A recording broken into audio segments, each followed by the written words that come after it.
There we go. Hello, this is Ian Noel Camilotes for Entertainment Media, and this is ChatterBox.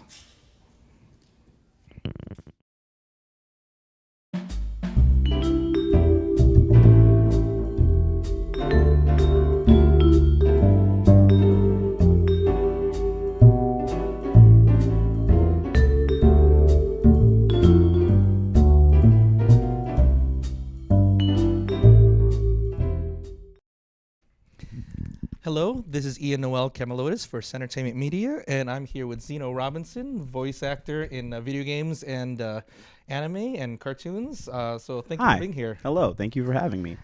So one of the things I wanted to get to know is what drew you to acting, because that's a lot of things that everyone has different reasons. But what drew you specifically to acting? I watched a play in middle school, and all these kids came running through the aisles. It was the Lorax. It was the Lorax, and I was like, "Whoa, that's cool! I want to run up on a stage. How do I get to do that?" I was in an art elective at that time, so I walked up to the drama teacher and I asked him how I could transfer from my art elective to drama, and I couldn't do it that semester, but the next one I was able to, and that's how I got into acting. I just started taking drama classes in school after watching a play.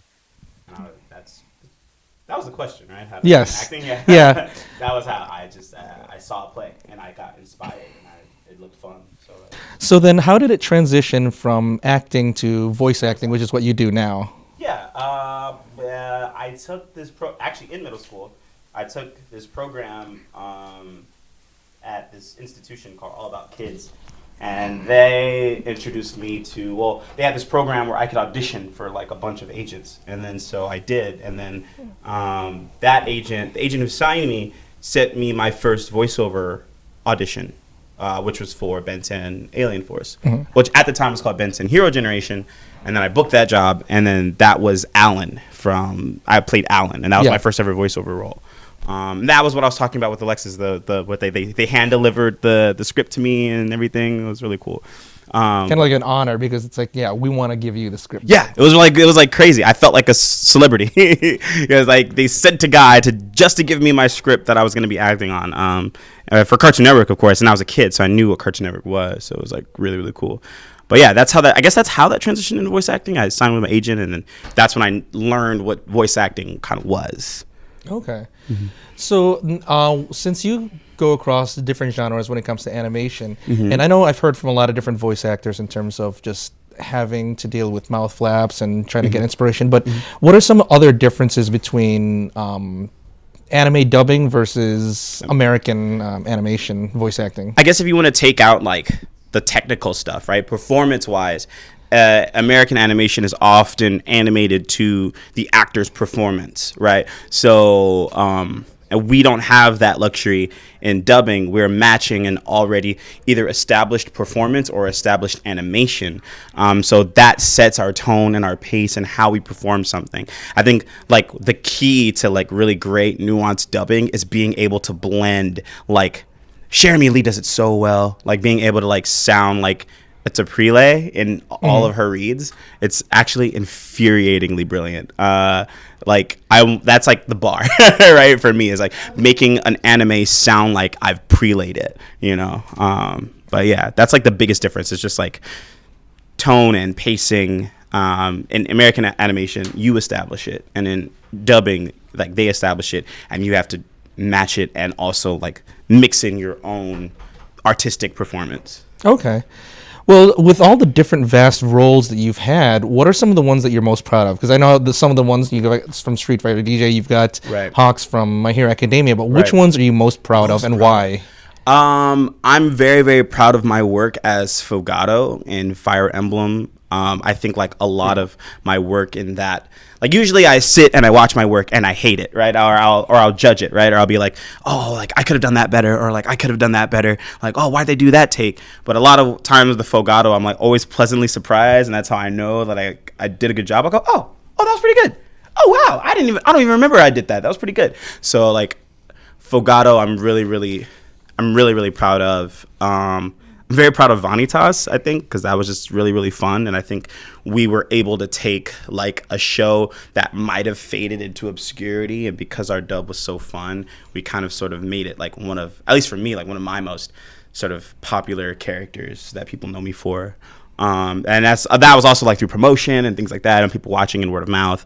And right now I'm working on Zom 100, and I'm actually really, really satisfied with a lot of the work that I've done there as well. Okay.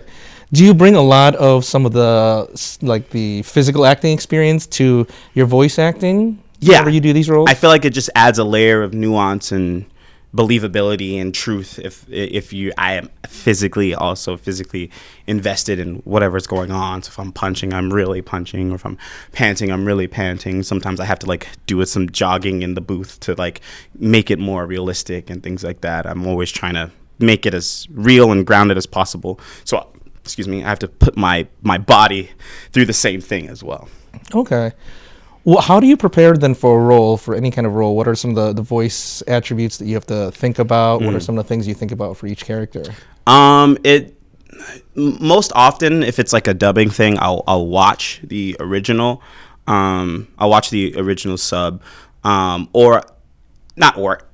I'll read the source material, the manga it comes from, and that gives me a feel for the character's personality. So with Akira, like I got the audition and I auditioned, and then when I booked it, I was like, okay, so I went and I read the manga, and like I was like practicing with it to see like to get a idea of where I wanted the voice to go. And then when we recorded the trailer, then I blend that with what the director and what the client wants him to sound like.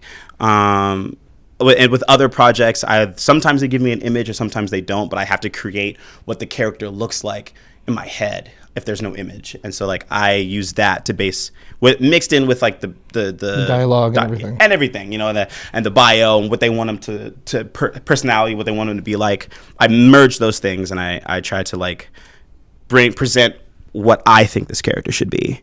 And that's usually how I prepare. Okay.